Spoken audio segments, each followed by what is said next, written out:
It's no secret that I really enjoy the Little Nightmares series. If you're all longtime viewers of mine, you probably remember that I played through the first 1.5 games. I never finished the second game, I'm a failure! But as of writing this, me and my brother just finished playing through Little Nightmares 3, and it was actually really great. Up until the ending of the game. Me and my brother both felt really disappointed about this ending. I do have to say though, the game as a whole is not bad at all, and it's still enjoyable all the way through. However, as a Little Nightmares game, it can't really live up to the first 2 games. Supermassive games, I'm sorry.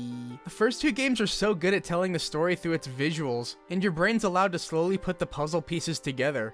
However, the story of the 3rd game never really did that. I'm gonna have to get into spoilers beyond this point, so spoiler warning if you even care. So, Little Nightmares 1. It follows a little Coraline girl named Six, and her goal is to escape the maw from all these creepy monsters and fat people.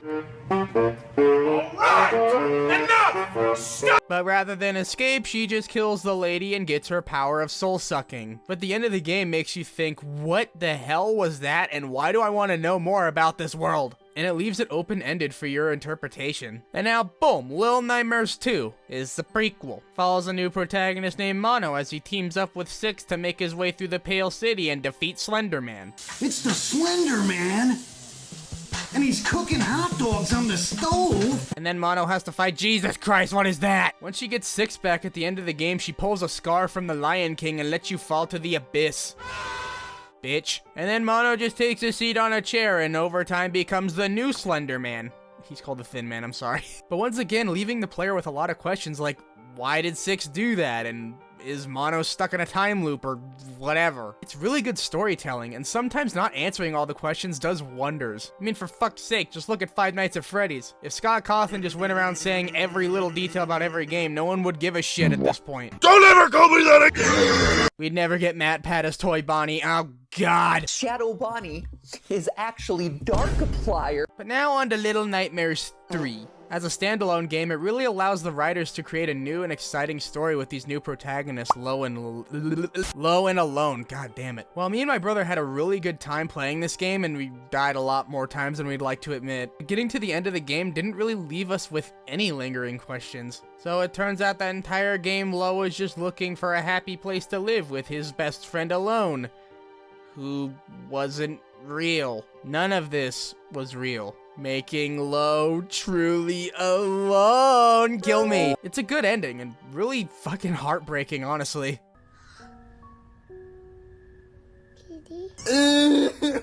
However, the ending really doesn't fit the Little Nightmares style, if that makes any sense. It won't fit! Something else the game really did poorly that my brother pointed out. The first 2 games were so good at showing world building. Like for example, in the first game, you see the janitor wrapping up kids and sending them on meat hooks, which then go to the twin chefs, which they then turn into meat patties for the fat people. Everything is woven together like a fucked up tapestry. Every single enemy you come across in the maw has a purpose. More or less with the second game, they're not really as connected, but you still see the teacher teaching and the doctor performing fucking prostate exams, I don't know. But it just makes the world feel lived in, like if Six and Mono never showed up, they just keep doing their thing. However, in the 3rd game, they just seem like obstacles to overcome, which I know they kinda are in all of the games, but you get it. You get it! Like the first thing you come across in the 3rd game, a big baby, and then that ends. And then you got the supervisor of this candy factory. That ends after she gets terminated. You're terminated, fucker.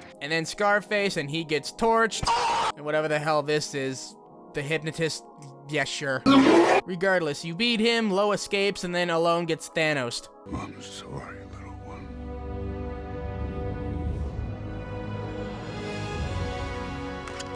She's dead?